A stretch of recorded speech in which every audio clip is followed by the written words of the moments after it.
Hola a todos y bienvenidos. Hoy vamos a meternos de lleno en una historia increíble, una auténtica rebelión intelectual. Es la historia de una batalla de ideas que no solo se atrevió a desafiar al mismísimo padre de la psicología, sino que, de paso, cambió para siempre cómo entendemos nuestra propia mente. Miren, si se imaginan que la psicología nació como una ciencia de forma tranquila y ordenada, olvídense. La realidad es que fue un campo de batalla total. Un choque de trenes entre distintas visiones sobre qué es la mente y, quizá más importante, la gran pregunta, ¿para qué sirve? Y bueno, todo este lío arranca con una figura clave, ¿no? Wilhelm Wundt. A él se le conoce como el padre de la psicología experimental. Pero, ¿cuál fue el problema? Que su visión, su propuesta para esta nueva ciencia, se topó con una rebelión y fue casi instantánea. A ver, la idea de Wundt era muy de laboratorio, muy precisa. Él quería descomponer la conciencia en sus partes más básicas, como si fuera un químico analizando una molécula. Pero claro, muchos sintieron que este enfoque era, muy limitado.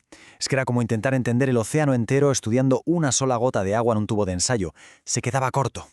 Y claro, esa sensación de que faltaba algo provocó una verdadera explosión de preguntas. Oye, ¿y qué pasa con los animales? ¿Acaso ellos no tienen mente? ¿Y los niños? ¿O qué podemos aprender de las mentes consideradas anormales sobre cómo funciona una mente normal?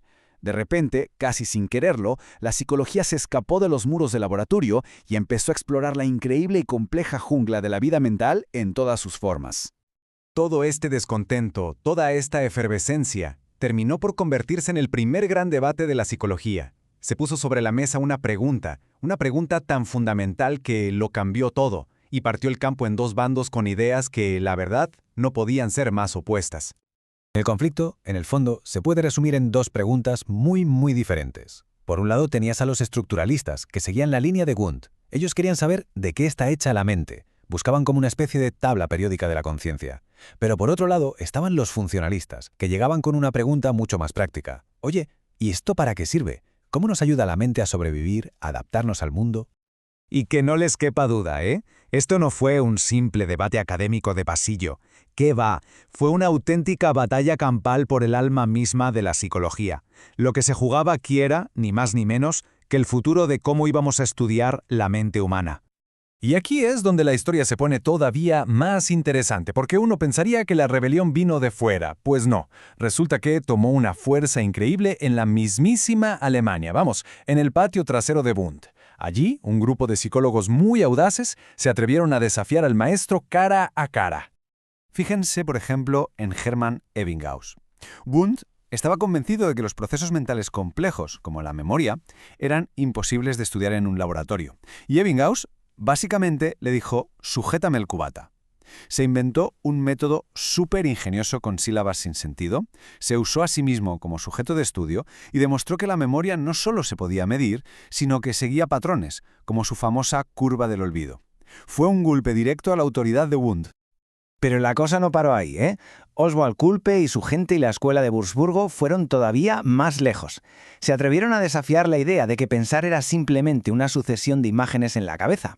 No, ellos propusieron que existe algo llamado pensamiento sin imágenes, un proceso activo que tiene un objetivo. O sea, demostraron que la mente no es un simple álbum de fotos, sino un agente que resuelve problemas de forma activa. Bien, ahora vamos a cruzar el charco. Nos vamos a Gran Bretaña.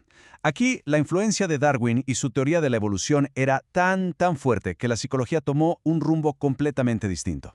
Se volvió más biológica, se enfocó en la mente como una herramienta para la supervivencia. Y aquí tenemos que hablar de William McDougall. Él fue una figura clave. Propuso algo que llamó psicología hórmica. La idea central, muy simple. Nuestra conducta no es una reacción pasiva a lo que pasa afuera. No, es intencional, siempre busca una meta. ¿Y qué la mueve? Pues según él, los instintos. Dejamos de ser máquinas para ser vistos como organismos con propósitos. Para McDougall, un instinto era mucho más complejo que un simple reflejo. Lo veía como un paquete de tres cosas. Primero, la parte cognitiva, o sea, prestar atención a algo. Segundo, la afectiva, la emoción que te genera. Y tercero, la conativa, que es el impulso, las ganas de actuar.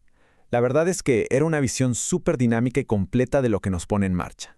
Mientras todo esto pasaba, en Francia la psicología encontró un camino totalmente diferente, muy suyo, para entender la mente normal. ¿Cómo? Estudiándola cuando se rompía, cuando fallaba. El foco se fue directamente a lo clínico, a la patología.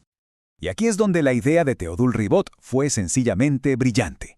Él no veía la enfermedad mental como una simple desgracia, la veía como un experimento que nos regalaba la propia naturaleza. Su lógica era aplastante. Si vemos cómo se descompone la mente, podemos entender cómo estaba construida en primer lugar. Es como desarmar un reloj pieza por pieza para ver cómo funciona. Una idea genial. Y con este método, Ribot terminó de consolidar el gran cambio. La psicología en Francia, gracias a él, dejó de obsesionarse con la pregunta estática de ¿qué es la mente?, para lanzarse de cabeza a las preguntas dinámicas, a las preguntas funcionalistas, ¿cómo funciona y para qué sirve? Y esto, amigos, sentó las bases de la psicología clínica que conocemos hoy. Entonces, llegamos al final, y la pregunta es clara: ¿quién ganó este gran debate? ¿Estructuralismo o funcionalismo? Pues miren, aunque el estructuralismo tuvo su momento de gloria, fue la perspectiva funcionalista la que no solo ganó la batalla, sino que transformó el campo de la psicología para siempre. Es que el funcionalismo no fue solo otra escuela de pensamiento.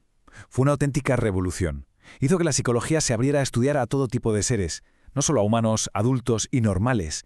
Hizo que se aceptaran muchísimos métodos de investigación, no solo el del laboratorio. Y quizá lo más importante de todo, hizo que la psicología fuera útil. Abrió las puertas a la psicología aplicada, la clínica, la educativa, la industrial, convirtió a la psicología en una ciencia relevante para la vida de las personas. Y esa es la magia de esta historia.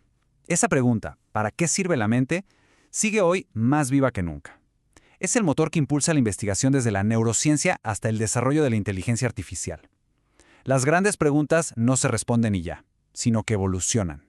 Y nos obligan a seguir preguntándonos: ¿cuál será la próxima gran rebelión que ponga patas arriba todo lo que creemos saber sobre nosotros mismos? Gracias por habernos acompañado.